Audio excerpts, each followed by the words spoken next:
তো বন্ধুরা, আজকে আবার চলে এসেছি মাঠের ভিডিও দেখাবো। তোমরা মাঠ মাঠ করো বড্ড।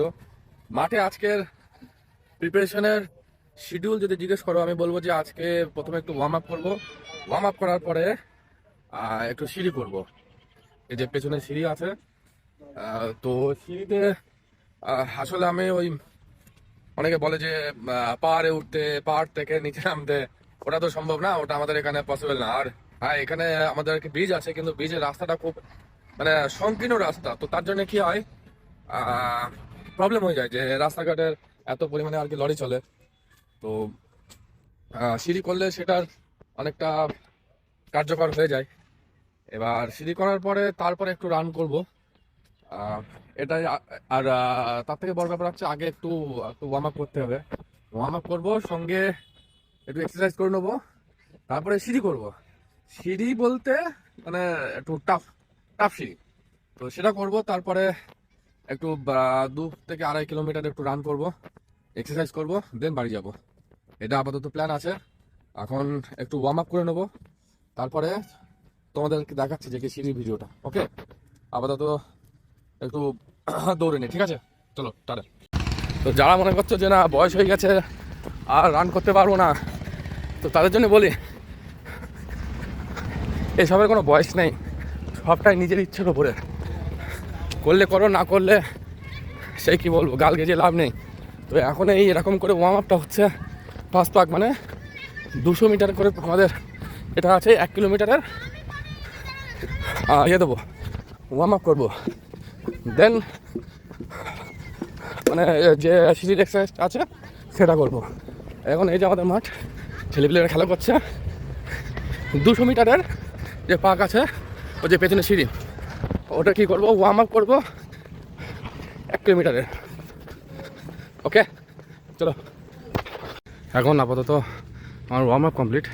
এই যেটা আমাদের সিঁড়ি, এটা প্রায় 34টার বেশি ধাপ আছে।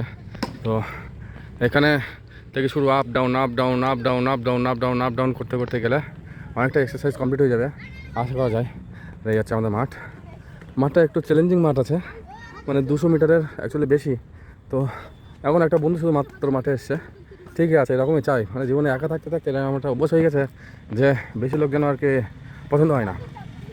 তো আজকের টার্গেট আমার এটা, আমি কমপ্লিট করার চেষ্টা করছি। যে বন্ধু আমার দৌড়াচ্ছে, তো এটা কমপ্লিট করার পরে আমি আপডেট দিচ্ছি, ঠিক আছে? চলো। এই 18 মিনিট 22 সেকেন্ড হয়েছে যে সিঁড়ি কমপ্লিট করেছি। আমার ফেস দেখলে বুঝতে পারবা, এ বাবা, এইসব যদি আগে করতাম ছোটোবেলায় বলতে যখন অ্যাকচুয়ালি করার বয়স ছিল, অবশ্য তখন তো ভ্যাকান্সি এইসব কিছু না, কিছু বেরোলেও তখন অতটা গুরুত্ব দিতাম না। খুব কষ্ট জিনিস, খুব কষ্ট। তো বলবো যে প্রত্যেকে একটু এই যে আপ স্টেজ ডাউন স্টেজ, মানে আপ অ্যান্ড ডাউন, এগুলো করো।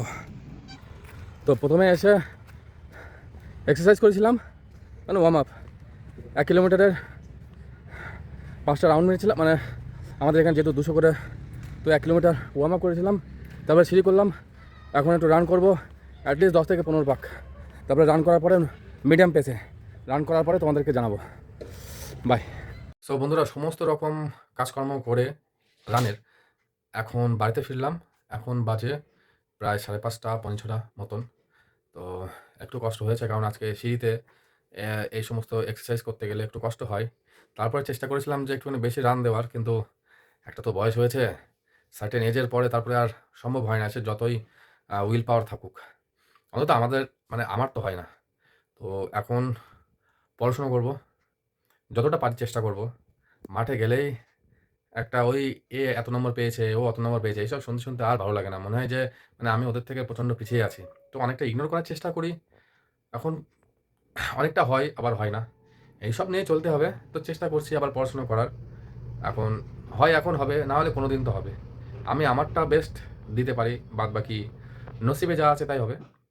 তো এখন পড়াশুনো করব, আবার কালকে অন্য কোনো ভিডিও নিয়ে আবার চলে আসবো।